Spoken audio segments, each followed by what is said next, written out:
What's up YouTube, it's your old school expert, and today I've got some PSA returns. So we're gonna open these up. I'm here with my boy. Yu-Gi-Oh! First Set Collector. He and his girl are over here at my house, just hanging out, having a good time. So we're gonna open this up and I'm gonna show you guys my latest PSA return. They were pretty decent.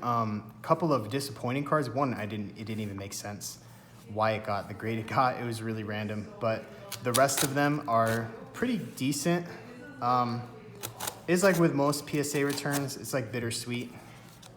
You know what I'm talking about? Like you get some good stuff and then you get some questionable stuff. There we go.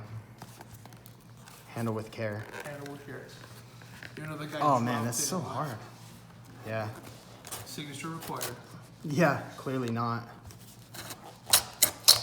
You just cut it right into all the. There we go. There we go. Now they got some protective stuff on them. It's a beautiful sight. It is a beautiful sight. I love their new slabs. I'm not a fan of their labels yet. I still wish they would update their labels to look more like BGS's, like more professional. So their labels look like they were printed with like a typewriter. I mean, come on. I know they started in 1991, but come on, guys. Update your labels. Do you have an update since 1991?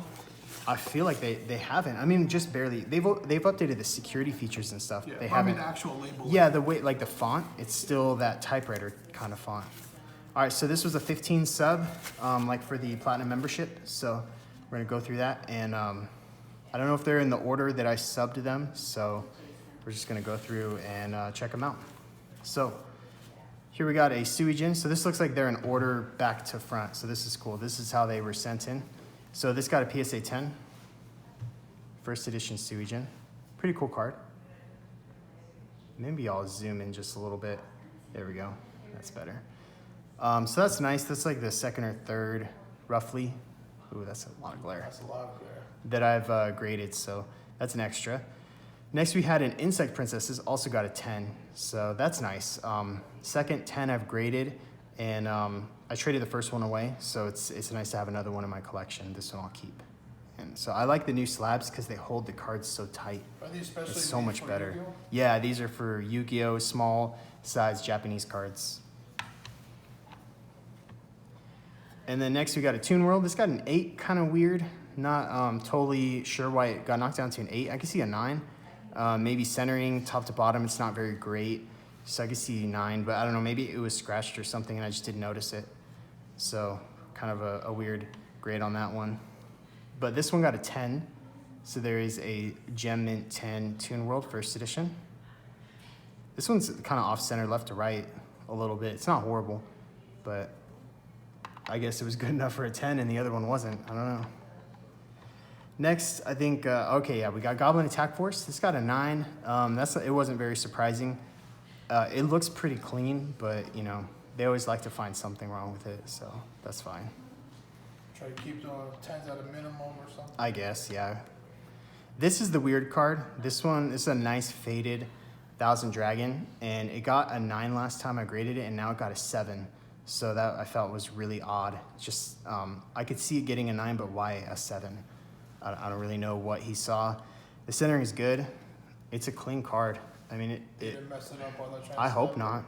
Yeah, I hope they didn't damage it and turn it into a 7.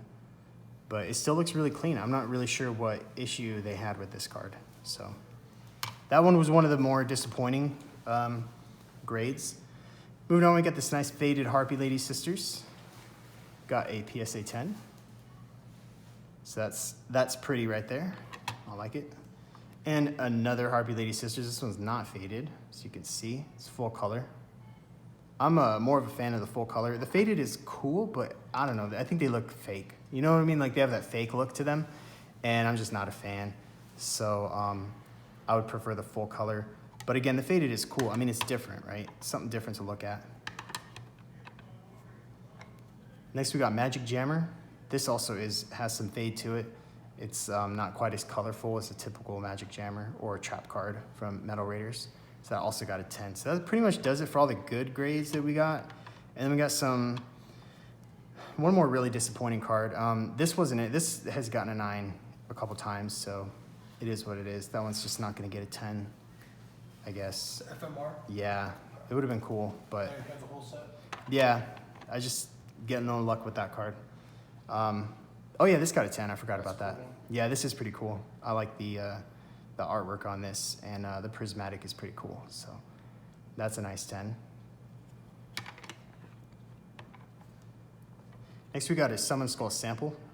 This got an excellent to mint 6, which is pretty understandable. These are hard to find in lightly played or better condition because this was one of the first cards ever released. It was a sample released before the cards even got, before anything else was released. So before Legend of Blue Eyes, Starter Deck Kaiba, Yugi, whatever, these were handed out as samples to show card shops what Yu-Gi-Oh cards were gonna look like. So they didn't give those actual players, those were just given. They had I think they had full decks that were samples because I've seen like a sample SDK Blue Eyes. Okay. Yeah, so I think they had whole decks that were samples. Were those hollow But these, or were they? yeah, they were hollow.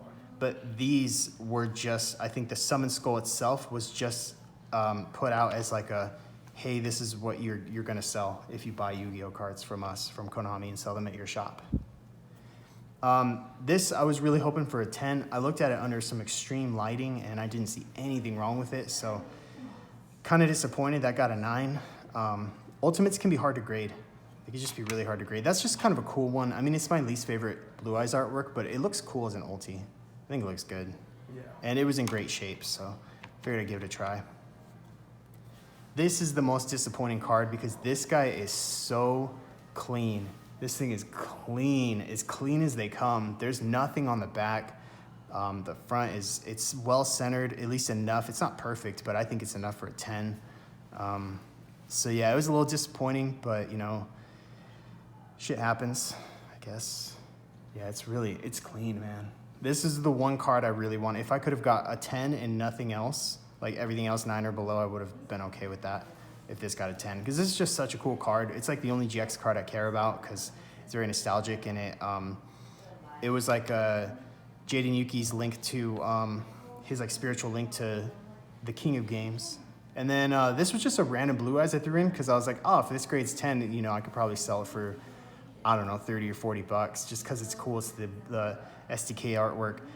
But it got a 9, so cool. I don't even know what to do with this. Do a giveaway. Yeah, maybe I'll do a giveaway. All right. It is gonna happen. We're gonna do a giveaway of this. So Hosted by Yu-Gi-Oh! First Light Collector. I'll pay the shipping on it. oh wow, okay. So I guess Yu-Gi-Oh! First Light Collector is going to pay the shipping on this giveaway. So that is it, guys. That's the 15 card sub that we got. We got some good 10s, I think. But what do they have to do to be in the giveaway? We'll do it later. We'll figure it out. All right. Yeah, we'll figure out some good giveaway rules later. But this is the sub. These are the 10s. We got what, 6, 7 10s. It's not bad. No, It's out of about 15, half. you got more Yeah, than half. about half. About half, yeah. Yeah, I'll take it. So thanks for watching, guys. Hope you all enjoyed it. And as always, stay tuned for more awesome Yu-Gi-Oh videos.